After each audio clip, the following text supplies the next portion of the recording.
Bonjour à tous, c'est Amélie. Dans cette vidéo, on va parler des campagnes Google Ads pour les artisans et les entrepreneurs du bâtiment et je vais spécifiquement m'attarder sur le cas où vous êtes artisan donc, et vous avez un petit budget à allouer à vos campagnes. Donc déjà, juste pour qu'on se mette d'accord, qu'est-ce que je considère être un petit budget? Pour moi, en dessous de 40 € de dépenses quotidiennes, je vais considérer que c'est des petits budgets. La plupart des artisans qui viennent me voir, qui veulent démarrer des campagnes de publicité, souvent ils ont entre 15 et 40 € par jour à allouer à leur campagne. Donc je pense que cette vidéo est assez pertinente pour tout ce type d'entreprise-là. La bonne nouvelle, c'est que même avec ce type de budget, vous pouvez quand même avoir du résultat. La seule condition, ça va être de bien respecter les 6 conseils que je vais vous donner pour être sûr d'allouer vos ressources, d'allouer votre budget sur les actions qui vont vous amener le plus de rentabilité, le plus de résultats à court terme. Et c'est ce qui, du coup, pourra vous permettre de faire plus de chiffre d'affaires, de plus vite rentabiliser vos campagnes et après, sur les mois qui vont suivre, de pouvoir, si vous le souhaitez, réinvestir et allouer plus de budget sur vos campagnes et donc forcément faire plus de chiffre d'affaires. On va tout de suite rentrer dans le vif du sujet avec le premier conseil que je peux vous donner, qui est de choisir un seul service. Alors pourquoi? Tout simplement parce qu'une campagne spécialisée dédiée à un service aura toujours de meilleures performances qu'une campagne généraliste, parce que vous allez pouvoir vous adresser spécifiquement à des gens qui ont une recherche, un besoin très particulier. Je vais vous donner un exemple un peu plus loin, mais d'abord, selon moi, quels sont les critères justement pour choisir ce fameux service que vous allez mettre en avant? Les deux critères principaux, ça doit être la rentabilité du service. Évidemment, essayez d'aller choisir un service sur lequel vous avez un gros panier moyen, sur lequel vous avez des marges intéressantes, parce qu'il va falloir intégrer, quand vous allez faire de la publicité, il va falloir que votre marge soit capable d'absorber les coûts associés aux publicités. D'accord? Donc si vous prenez des services sur lesquels vous margez très peu, ça vous laisse assez peu de marge de manœuvre pour être rentable. Et le deuxième aspect, c'est la saisonnalité, parce que dans tous les métiers, il y a toujours des périodes sur lesquelles certains produits, certains services sont plus ou moins recherchés. Et du coup, ça permet de faire le lien avec l'exemple que je donne, qui est la différence entre, par exemple, vous êtes menuisier, vous faites des campagnes, votre message publicitaire, ça sera entreprise de menuiserie en Haute-Garonne. Bah ça, c'est pas du tout spécifique, parce que c'est très vaste. Vous allez peut-être vous adresser à des gens qui veulent changer leurs volets, qui veulent changer leurs fenêtres, qui veulent installer une véranda, installer une pergola, installer des stores, bref, c'est beaucoup trop vague.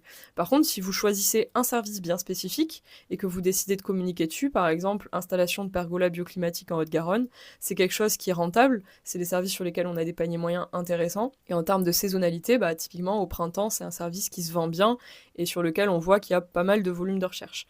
Donc voilà un petit peu la logique derrière ce premier conseil. Le deuxième conseil que je peux vous donner, c'est de choisir le bon type de campagne. Quand vous allez vouloir créer une campagne sur Google Ads, vous allez arriver ici à l'étape où Google va vous demander de choisir un type de campagne. Et moi, je vous conseille toujours de choisir une campagne sur le réseau de recherche. C'est vraiment ce qui va vous permettre d'avoir le plus de performance le plus rapidement possible. Donc quand on a un petit budget, c'est vraiment notre objectif de rentabiliser ce budget le plus vite possible.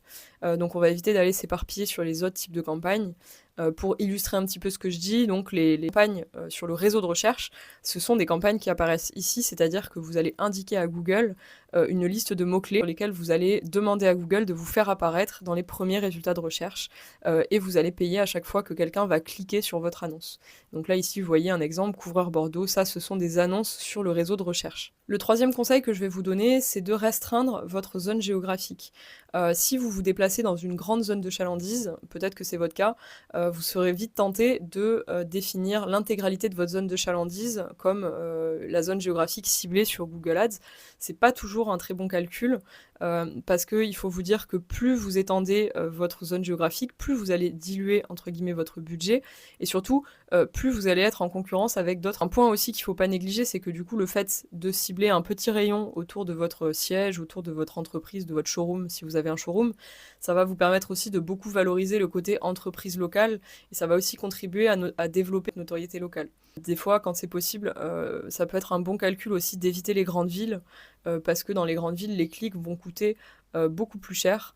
Donc aujourd'hui, si vous êtes artisan, que vous travaillez en périphérie d'une grande ville, ça peut être intéressant d'aller définir un rayon peut-être à 30-40 km autour de chez vous et d'exclure la grande ville qui est proche de chez vous. Après, c'est quelque chose qu'il faut étudier un petit peu au cas par cas, mais de manière générale, il vaut mieux partir du principe qu'avec un petit budget, vous vous concentrez autour de chez vous, et puis petit à petit, une fois que vos campagnes vont s'optimiser, que vous allez pouvoir augmenter vos budgets, vous allez pouvoir étendre un petit peu votre zone géographique. Le deuxième conseil que je vais vous donner, ça va être de choisir les bons mots-clés. Et pour ça, vous allez pouvoir utiliser le planificateur de mots-clés. Je vais tout de suite vous montrer un exemple. Donc le planificateur de mots-clés, c'est un outil qui est proposé par Google et qui peut vous permettre de trouver de nouveaux mots-clés. Donc ici, on va faire un test par exemple. La première étape, c'est de définir votre zone géographique. Ok. Donc ici, on est par défaut sur toute la France. Moi, je vais plutôt aller sur Toulouse par exemple. Ok. Donc on va inclure Toulouse et on va exclure la France. Enfin, on l'exclut pas, mais on enlève, on veut cibler uniquement Toulouse. Ok, et ici on va chercher des idées de mots-clés relatifs à la pergola. Voilà. Et ici ce qui est intéressant, c'est que vous voyez ce que je vous disais tout à l'heure par rapport à la saisonnalité, on a vraiment une augmentation du volume de recherche à partir du mois de février. Donc ça va être intéressant d'aller tourner vos campagnes peut-être justement à partir du mois de février-mars. Et donc ici vous voyez que vous avez toute une liste de mots-clés qui sont suggérés par Google. Vous avez des indicateurs sur le niveau de concurrence sur ces mots-clés et vous avez aussi des indicateurs sur la fourchette de coût par clic. Donc ça va vous permettre d'avoir des idées de mots-clés. Si vous voulez enregistrer certains mots-clés, vous allez pouvoir ici les sélectionner, les ajouter à un plan et vous pourrez derrière utiliser directement ces mots-clés dans vos campagnes. Attention cependant, c'est important de ne pas faire la course au coût par clic le plus bas, parce que ça va risquer de vous faire cibler des mots-clés qui sont pas assez spécifiques et pas assez intéressants. Il faut toujours jouer entre la pertinence du mot-clé par rapport à ce que ça traduit de l'intention de recherche de l'utilisateur et le coût par clic et la concurrence. Pour ça, moi je vous conseille d'opter pour une stratégie de mots-clés longue traîne, c'est-à-dire des mots-clés avec pas mal de mots. Je vais vous montrer un petit exemple juste après. Et je vais aussi vous conseiller de cibler les mots-clés les plus proches de l'action d'achat. Exemple typique, on reste dans notre histoire des pergolas bioclimatiques. Vous aurez plus de chances d'avoir des prospects qualifiés en achetant le mot-clé devis installation pergola bioclimatique plutôt qu'en utilisant le mot-clé simplement pergola bioclimatique.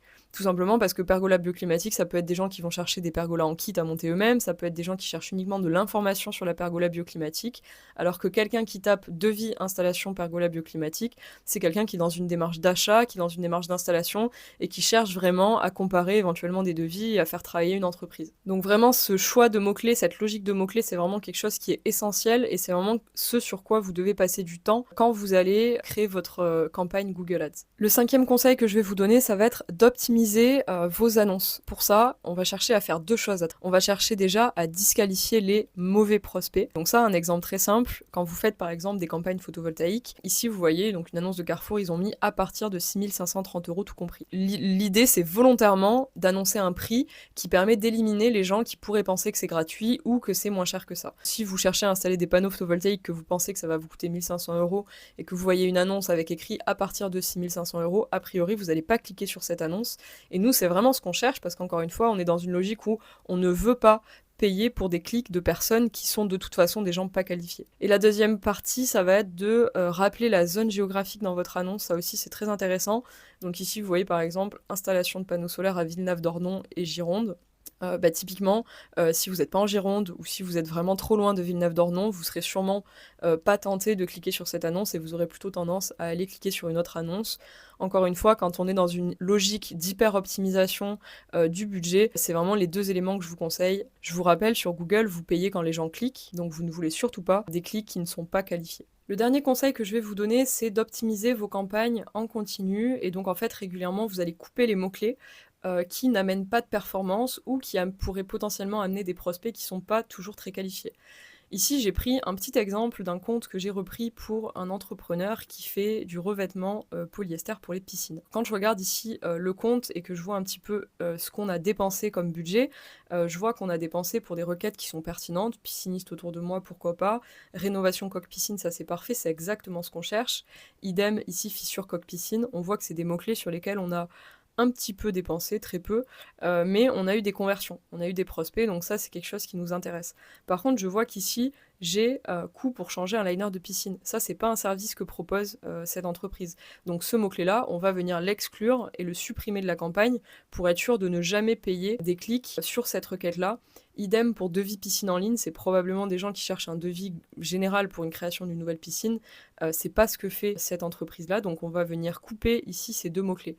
Et là, du coup, ça c'est un travail qu'il va falloir que vous fassiez régulièrement, c'est de bien vérifier que vous ne dépensez pas de budget sur des mots-clés qui sont pas pertinents. Et alors, s'il y en a qui sont peut-être pertinents, mais qui convertissent pas, pouvoir les désactiver pour ne garder toujours que les mots-clés les plus pertinents et les plus vecteurs de performance pour vous.